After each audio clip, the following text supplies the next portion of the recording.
用鱼笼抓到一条鲨鱼，你会有什么感觉？用礁石装饰好的陷阱如同一座堡垒，是鱼类觅食避难的好地方。海底的海胆到处都是，一个抄网就能捞到一大网洞。海哥为了摆脱996的生活，继承了父亲祖传下来的鱼笼陷阱，在岸上摘来了菠萝叶子，而这些菠萝叶子是用来装饰鱼笼。只要鱼笼装饰得漂亮，哪有鱼儿不进笼的道理？很快，海哥用菠萝叶为全部鱼笼打造了一个漂亮的天花板。这手艺不输于当年的父亲，将所有装饰过的鱼笼放到独木舟上。这独木舟是用泡沫打造而成的，可以看得出海哥是一位穷屌丝，为了摆脱贫穷，只能自力更生。潜水拖着渔船来到有珊瑚礁的区域，选好了一个安置鱼笼的风水宝地。安置鱼笼必须用到礁石把它压住，这片海域就是安置10几个鱼笼的区域范围。放置鱼笼之前，都要用脚蹼将海底的沙尘清理干净。每安置一个鱼笼，都要用礁石将其压住。海底的沙尘在海哥的脚蹼挥动下泛起滚滚尘土。干净的海底安置鱼笼会让鱼儿住得更加舒适。海底的水非常清澈，珊瑚礁也非常漂亮，却被海哥一脚给搞浑浊。经过半个小时的安置鱼笼，所有的鱼笼已经安置好，现在就要将鱼笼用礁石团团围住。用礁石装饰过的鱼笼还要将洞口的沙尘清理干净。礁石装饰过的鱼笼不会轻易被海水冲走。装饰过的鱼笼还有长长的尾巴，鱼笼如同海底的礁石，如果不走近看，很难发现是鱼笼陷阱。将笼子前面的尘土打扫干净，鱼笼就成为了鱼儿居住的高档别墅。在附近有海草的地方发现了大量的海胆，用抄网将海底的海胆捞上来。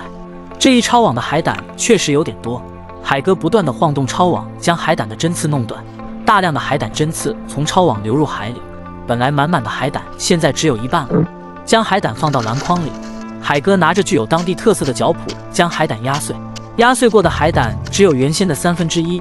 这些海胆肉是鱼儿的诱饵。海哥手上拿着海胆肉就潜下水，在笼子的外面和里面都撒上海胆肉。海胆的腥味会引来渔获过来。海哥陆陆续续地将海胆肉撒在已经安置好的鱼笼里面。高档的食材只配当鱼类的诱饵。海哥这次在海底安置鱼笼的成本几乎为0。所谓取之于海，用之于海。海哥这种操作如同熊猫送快递，笋到家了。将篮筐里最后的海胆肉捞完，潜入海底撒入最后一个鱼笼。为了查看效果和安置鱼笼的细节，在鱼笼的周围检查一遍，可以看到鱼笼的周围有不少的鱼儿在游荡。看来海胆的鱼腥味效果还是不错的。检查完后，海哥便坐着独木舟游回到岸边。3天后，海哥开着有发动机的船只来到海里，海里的水非常清澈，能看清海底的珊瑚礁。寻找已经安置好的鱼笼也是相对非常简单。海哥能清晰锁定已经安置好的鱼笼，到达最远的一个鱼笼陷阱就停了下来，戴好眼罩，还拜了个神，便潜入海里。从鱼笼的洞口能看到里面的鱼，第一个笼子就有这么多鱼，是一个好兆头。将笼子上面的礁石挪开，拿到船上，将笼子里面的鱼倒入船舱，继续收回第2个鱼笼。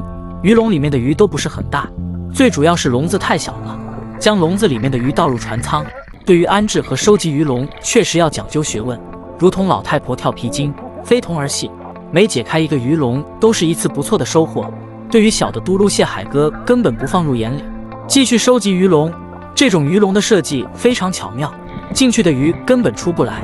收集了4个笼子，这时船舱里已经装满了鱼。继续收集第5个笼子，从笼子的外面可以看出里面有一条类似鲨鱼的鱼，里面还有几条身体色彩斑斓的鱼。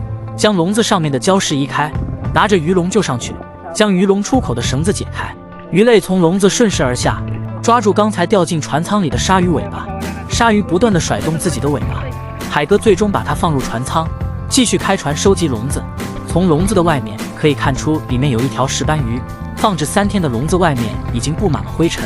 海哥将笼子拿上船，这时船舱已经装满了鱼。随着最后一个笼子的收回，收笼子的任务基本上完成。将最后一个笼子的鱼倒入船舱，海哥在船舱里检查一下今天收获的成果，拿起一条形状怪异、颜色鲜艳的鲨鱼戏弄一番，还有一条不知名漂亮的海鱼。经过兄弟俩商量下，决定把它放回大海。还有刚才漂亮的海鱼，连同还没长大的鱼一起放回大海。挑选出来的小鱼都一并放回大海。挑选过后便回到岸边，回到岸上把鱼放到筐子里面。挑选同一价格的鱼放在一起称重，最后一筐都是小杂鱼，都放在一起称重。算完后，老板娘给他工资，石斑鱼是250比索，其他小杂鱼850比索。好了，视频就到这里了，关注我带大家看看不一样的时间。